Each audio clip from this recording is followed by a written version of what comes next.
ଆଚ୍ଛା ଭାଇ, ଆଜି କ'ଣ ସଂରକ୍ଷଣ ଆରକ୍ଷଣ ଯେଉଁ ରହିଛି ଆମ ସମାଜରେ ବା ଯାହା ଆମର ଯେଉଁ ସାମ୍ବିଧାନିକ ଭାବରେ ଅଛି, ଆଜି କ'ଣ ଉଠିଯିବା ଦରକାର ବା ବନ୍ଦ ହେଇଯିବା ଦରକାର? ମୁଁ ଦିବାକର ଯେ ଆପଣ ଗୋଟେ ଭଲ କ୍ୱେଶ୍ଚିନ୍ ପଚାରିଲେ ସଂରକ୍ଷଣକୁ ନେଇକିରି। ଆପଣ ଭାରତ ବର୍ଷ ଗୋଟେ ବଡ଼ ବିତର୍କ ଚାଲିଛି ଯେ ଯେ ସଂରକ୍ଷଣ ବ୍ୟବସ୍ଥାରେ ବେଶୀ ଲୋକ ଉପକୃତ ହଉଛନ୍ତି ଏସି ଏସଟି ଲୋକ। ଆପଣଙ୍କର ଏଇ ବିତର୍କଟା ସାରା ଭାରତ ବର୍ଷରେ ଆଜି ବି ଗୋଟେ ମୁଣ୍ଡ ଟେକିଛି। ଆପଣ ଦେଖନ୍ତୁ, ଆପଣ ଏଇ ସଂରକ୍ଷଣ ବ୍ୟବସ୍ଥାଟା ଆପଣ ଏସି ଏସଟି ଲୋକମାନଙ୍କୁ ଓବିସି ଲୋକମାନଙ୍କୁ ଯୋଉ ଦିଆଯାଇଥିଲା, ଆପଣଙ୍କର ଭାରତ ବର୍ଷରେ କୋଉ ଲୋକ କେତେ?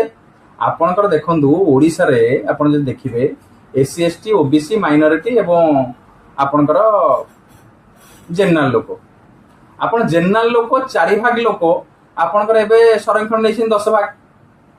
ଆପଣ ଜେନେରାଲ ଲୋକ ଓଡ଼ିଶାରେ 4 ଭାଗ, ଆପଣ ଇକୋନୋମିକ ଆପଣଙ୍କର ଏ ଯୋଉ ଅର୍ଥନୈତିକ ସଂରକ୍ଷଣ ହିସାବରେ ସେମାନେ 10 ଭାଗ ନେଇଛନ୍ତି। ଏବଂ ଭାରତ ବର୍ଷରେ ଆମେ ବିଚାର କରିବା, ମନେକର ମୁଁ ଜଣେ ଧୋବା ଘରର ଲୋକ, ମୁଁ ଧୋବା ଲୁଗା କାଚୁଛି, ଆଜି ବି କ'ଣ ମୋର କାମ କେହି ନେଇନାହାନ୍ତି? ଆପଣ ଦେଖନ୍ତୁ ଏ ଯୋଉ ଟ୍ରମ୍ବଲିଂ ଲଣ୍ଡ୍ରି ହଉ କି ଅଶୋକା ଲଣ୍ଡ୍ରି ହଉ ଭୁବନେଶ୍ୱରରେ ତମାମ ଜାତିର ଲୋକ, ଆପଣ ସେଠି ଜଣେ କରଣ ଲୋକ କରିଛି। ଆପଣଙ୍କର ବାରିକ ଦୋକାନ ଦେଖନ୍ତୁ, ବାରିକ ଦୋକାନ କେବଳ ବାରିକ ପାଖରେ ଆଉ ନାହିଁ, ତାକୁ ତମାମ ଲୋକ ଆପଣଙ୍କର ସବୁ ଜେନେରାଲ ଲୋକ ହୁଅନ୍ତୁ, ବ୍ରାହ୍ମଣ ଚନ୍ଦନପୁର କଥା ଦେଖିବେ ପ୍ରାୟ ବ୍ରାହ୍ମଣ ଲୋକ କରିଛନ୍ତି, ପୁରୀରେ ଦେଖିବେ ବ୍ରାହ୍ମଣ ଲୋକ କରିଛନ୍ତି। ଏବଂ ଆପଣଙ୍କର ମୋଚି କଥା ଦେଖିବେ, ମୋଚିର କାମକୁ କିଏ ନେଇଛି? ମୋଚିର କାମକୁ ବ୍ରାହ୍ମଣ ମାନେ ଚପଲ ଦୋକାନ କରିଛନ୍ତି, ବ୍ରାହ୍ମଣ ମାନେ ସେ ଚପଲ ତିଆରି ଦୋକାନ କରିଛନ୍ତି। ଏପର୍ଯ୍ୟନ୍ତ ଗୋଟିଏ ସଂସ୍ଥା ମାତ୍ର ଭାରତ ବର୍ଷରେ ଯେ ସେଇଟା ହଉଛି ବ୍ରାହ୍ମଣ। ଆପଣଙ୍କ ମନ୍ଦିରରେ ଯୋଉ ବ୍ରାହ୍ମଣ ରିଜର୍ଭେସନଟା କୋଉ ଜାତିର ଲୋକ ନେଇଛି? ଆଜି ବି ତ କୋଉ ଜାତିର ଲୋକ ନେଇନାହାନ୍ତି। ଆପଣ ଗୋଟିଏ ଜାତିର ଲୋକ ସବୁ ଯାକ ମନ୍ଦିରରେ ସେମାନେ ନେଇଛନ୍ତି, ଯେ ଏଇଟା ତ ଗୋଟେ ବଡ ରିଜର୍ଭେସନ। ସେମାନେ ସମସ୍ତଙ୍କ କୌଳିକ ବୃତ୍ତିକୁ ସମସ୍ତେ ନେଇଗଲା ପରେ ଆଜି କେବଳ ଗୋଟିଏ ଜାତିର ଲୋକ ବ୍ରାହ୍ମଣ ଲୋକମାନେ ତାଙ୍କର ପୂଜାକୁ କୌଣସି ଜାତିର ଲୋକ ଆଜି ନେଇପାରି ନାହାନ୍ତି। ଆପଣ ମାନେ ଏ କଥାକୁ ବିଚାର କରିବା ଦରକାର। ଏବଂ ଆପଣଙ୍କର ସଂରକ୍ଷଣ ଆପଣ ଏସି ଏସଟି ଲୋକଙ୍କୁ ଦିଆଗଲା କୋଉ ଆଧାରରେ ଦିଆଗଲା? ଆପଣଙ୍କର ସେମାନଙ୍କ ଆର୍ଥିକ ଏବଂ ସାମାଜିକ ଦୃଷ୍ଟିକୋଣକୁ ବିଚାର କରି ଦିଆଗଲା। ଆପଣ ଏବେ ବି ଦେଖନ୍ତୁ ତାଙ୍କ ଆର୍ଥିକ ସେଇଭଳି ବିକାଶ ନୁହେଁ। ଏବଂ ତାଙ୍କର ଯଦି ସାମାଜିକ ଦୃଷ୍ଟିକୋଣରୁ ଦେଖିବେ, ଆପଣ ଯୋଉ ଗାଁରେ ବାସ କରନ୍ତି, ମୁଁ ଯୋଉ ଗାଁରେ ବାସ କରେ, ସେ ଗାଁରେ ଆଜି ବି ଗୋଟେ ତୁଠରେ ସମସ୍ତେ ଗାଧେଇ ପାରନ୍ତି ନାହିଁ, ଆଜି ବି ଗୋଟେ ମଶାଣିରେ ସମସ୍ତେ ପୋଡ଼ା ହେଇପାରନ୍ତି ନାହିଁ, ଆଜି ବି ଗୋଟେ ଧାର୍ମିକ ଅନୁଷ୍ଠାନକୁ ଏକାଠି ଯାଇ ମନ୍ଦିରକୁ ପ୍ରବେଶ କରିପାରନ୍ତି ନାହିଁ। ଆପଣଙ୍କର ଆଜି ଦେଖନ୍ତୁ, ତାଙ୍କର ଯଦି କିଏ ମରିଗଲା, ତାଙ୍କର ଚୁଟି କାଟିବା ପାଇଁ ବାରିକ ମଧ୍ୟ ଯାଏ ନାହିଁ, ତାଙ୍କର ଶ୍ରାଦ୍ଧ ପକେଇବା ପାଇଁ ମଧ୍ୟ ଆପଣଙ୍କର ବ୍ରାହ୍ମଣ ମଧ୍ୟ ଯାଏ ନାହିଁ। ତାହେଲେ ସମାନତା, ସାମାଜିକ ସମାନତାଟା କୋଉଠି? ଆପଣ ଯଦି କହୁଛନ୍ତି ରିଜର୍ଭେସନ ଉଠେଇଦବ, ଆମେ କହୁଛୁ ଉଠେଇ ଦିଅ, ଆପଣଙ୍କର ସମାନତା କରିଦିଅ, ସମସ୍ତେ ସମାନ।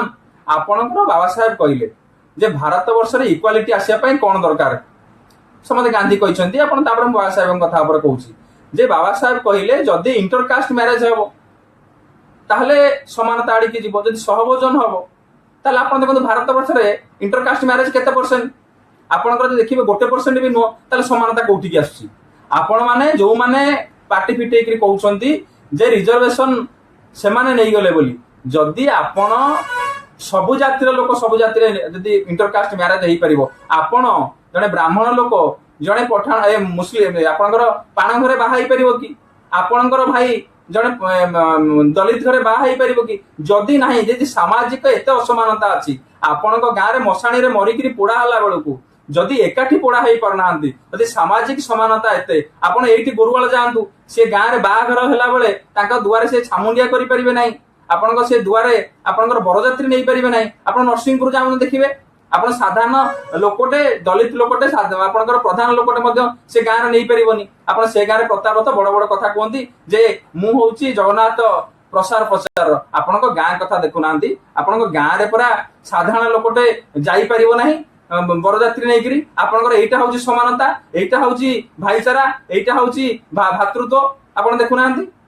ଯଦି ଆପଣଙ୍କର ଆଜି ବି ଅସମାନତା ଅଛି, ଆଜି ବି ଗୋଟେ ଗାଁରେ ଏକାଠି ବାସ କରିପାରୁନାହାନ୍ତି, ଆପଣଙ୍କ କୌଣସି ବି ଗାଁରେ, ମୁଁ ଆପଣଙ୍କୁ ମନେ ପକେଇ ଦଉଛି, ଆପଣଙ୍କୁ ମାନେ ଡାକୁଛି ସେଇ ବିଷୟରେ ଆଲୋଚନା କରିବା ପାଇଁ। ଆପଣ ଯୋଉମାନେ ବୁଦ୍ଧିଜୀବୀ ମାନେ ଅଛନ୍ତି, ଆପଣଙ୍କ ଗାଁରେ ଯେତେବେଳେ କମିଟି ହଉଛି, ସେ କମିଟିରେ ଏସି ଏସଟି ଲୋକ ନାହାନ୍ତି, ଆପଣ ଏସି ଏସଟି କି ଛାଡିକି ଆପଣ କମିଟି କରନ୍ତି।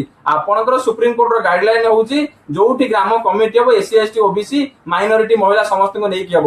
ଆପଣ ପ୍ରଧାନ ଲୋକମାନେ ସମସ୍ତେ ଇ କରନ୍ତି, आम मैंने जो मैंने जेनराल लोक अच्छा आम समस्त करे कौन एससी एसटी लोक से कमिटी नि जाए से गाँव लास्ट रे से गाँव कौन भागीदारिता ना आज जदि एत असमानता अच्छी आज जदि एत पछरे से ताहले संरक्षण टा नहीं गले बोली आपन आम मान बाधुची जे भाग कहार केते आपणकर जदि गोटे पुअर 5 भाई अछंती ताहले 5 भाईकर बापार जहाँ समान संपत्ति अच्छी समान भाग में भागी नौकरी आपन संख्यानुपातिक समानता संविधान कथा कहूँ तांकर भाग जेतिकी से नवा कथा से नहीं ना आम मु जने जेनराल पिला आम ओबीसी भाग हूँ ओबीसी संख्या हूँ संवैधानिक अनुसार आम हूँ 52 भाग आम तो आज पाऊँ 12% आमको से कथा कहनी आम 27% पाऊलु आम 50 भाग नवा कथा आम भाग हिसाब से किंतु आम 10 भाग ए सरकार दौची आम जो माने जेनराल लोक अच्छी से कथा आम भाग कुआड़े पलैला से कथा आम उठे पारुने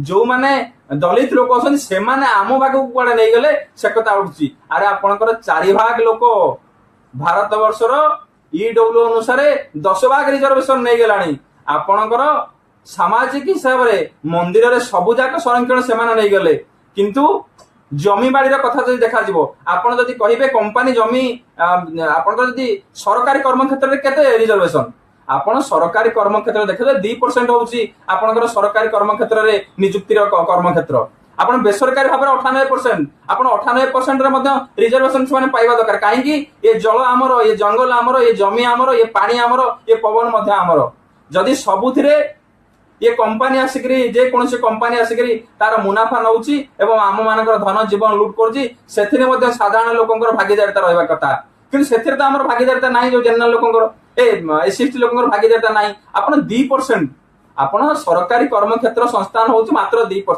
2% कथा रे आपनकर एते पुरा जळा होची आपण भारत वर्ष रे तमाम जगह रे कथा उठुची जे सेमाने अधिक रिजर्वेशन नहीं गले आपण एक कथा वितर्कर विषय एटा समानतार विषय एटा अर्थनैतिक समानतार मध्य विषय आज भी देखंतु एठी आपण मान आगे कहे बहुत दलित साई की आज भी रास्ता नहीं कहीं रास्ता नहीं ए समानता अच्छी कि आज आपण निजक थोड़े प्रश्न पचारंतु गोटे मानविक हिसाब रे गोटे ह्यूमानिटी हिसाब रे आमे माने एक कथा विचार करबा कथा आ मु एति कहि कि मो वक्तव्य शेष करूछी।